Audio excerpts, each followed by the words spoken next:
أعوذ بالله من الشيطان الرجيم بسم الله الرحمن الرحيم قل يا أيها الكافرون لا أعبد ما تعبدون ولا أنتم عابدون ما أعبد ولا أنا عابد ما عبدتم ولا أنتم عابدون ما أعبد لكم دينكم ولي دين।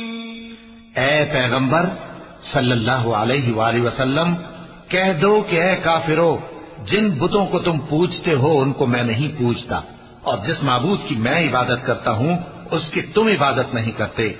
और मैं फिर कहता हूँ कि जिनकी तुम परस्तिश करते हो उनकी मैं परस्तिश करने वाला नहीं हूँ, और न तुम उसकी बंदगी करने वाले मालूम होते हो जिसकी मैं बंदगी करता हूँ। तुम्हारे लिए तुम्हारा रास्ता, मेरे लिए मेरा रास्ता।